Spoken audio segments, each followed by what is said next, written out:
Kamusta po kayo? Bago po ang lahat, first things first.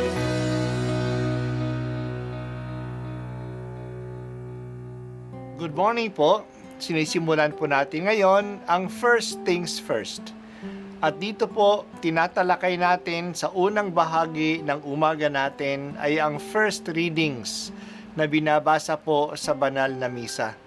Ito pong tinatalakay natin kasi madalas po kasi marami na tayong alam tungkol sa gospel readings. Pero konti po ang nagsasalita sa first readings. Pero ang first readings, bahagi din po yan ng Biblia, ng banal na kasulatan.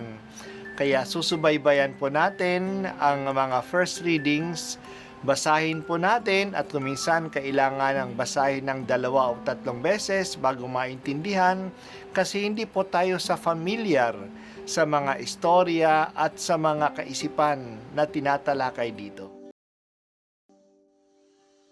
Ang pagbasa mula sa ikalawang aklat ni Samuel.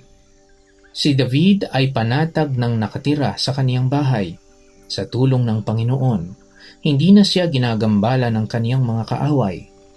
Tinawag niya si Nathan at sinabi, "Nakikita mong nakatira ako sa tahanang sedro, ngunit ang kaba ng tipan ay sa tolda lamang." Sumagot si Nathan, "Isagawa mo ang iyong iniisip, sapagkat ang Panginoon ay sumasa iyo."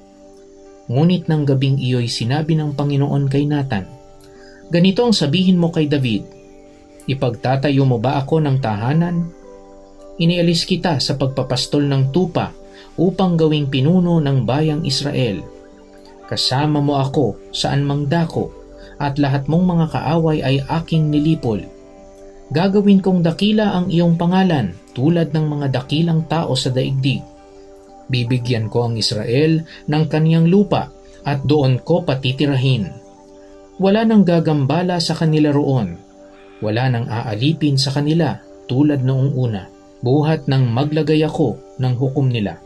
Magiging payapa ka sapagkat wala nang gagambala sa iyo.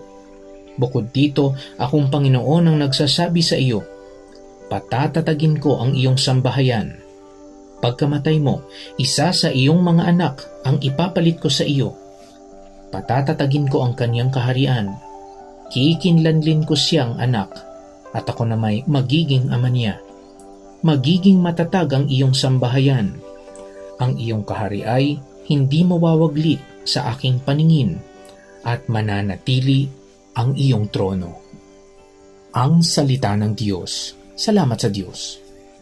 Ito na ang huling simbang gabi natin.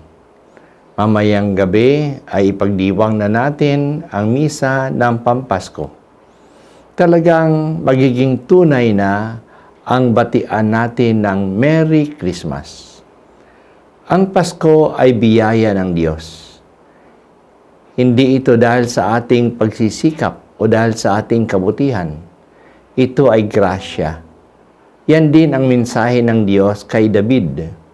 Ang lahat ay grasya. Si David noon ay nakatira na sa kanyang palasyo ng sedro. Palasyo na gawa ng mga kahoy na matitigas at tatagal.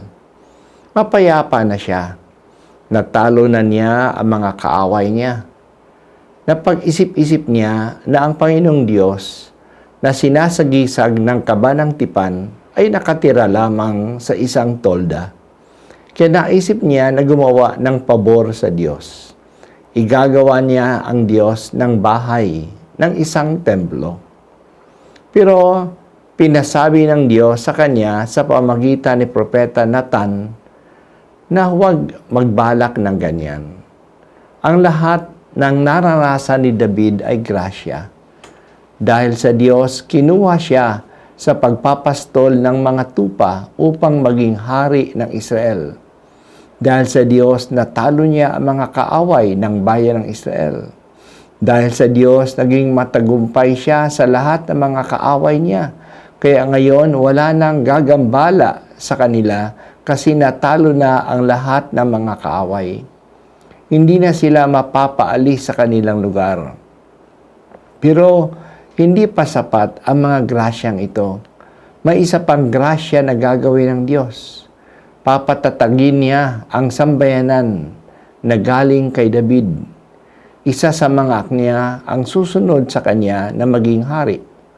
Ang lahat ng mga hari ng Jerusalem mula noon ay manggagaling sa lahi niya. Hindi mawawala ang paghahari sa kanyang lipi.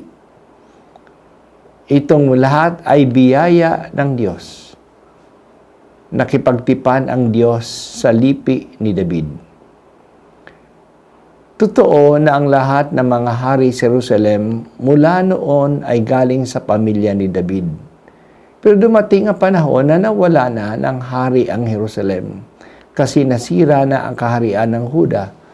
Tinalo sila ng mga Babylonians at winasak ang kanilang lungsod ng Jerusalem at pinatapon ang hari nila at silang lahat sa Babylonia. Napailalim na ang mga Hudyo sa mga Babylonians. Kahit na nakabalik na ang mga Hudyo sa lupain nila sa Huda, sila ay nasa ilalim pa rin ng ibang mga empire. Ngayon, ng empire ng mga Persians. Nawala na ang kaharian nila. Mula noon, wala nang kaharian ang mga Hudyo. Kaya wala na rin silang hari. Pero tinupad ng Diyos ang kanyang pangako na haring darating pagdating ni Jesus na galing sa lipi ni David. Si Jesus ay kinilala na anak ni David, na leon ng Huda.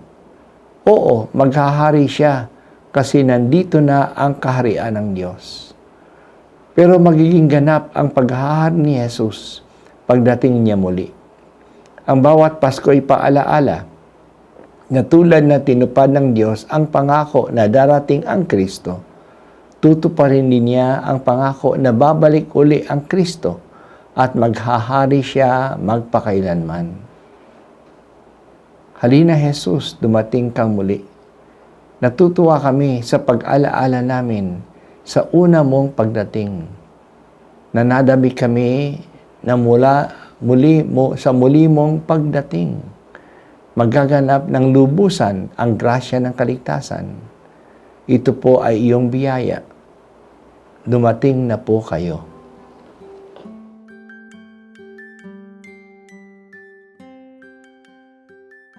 At ako po ay si Bishop Broderick Pabilio dito sa First Things First.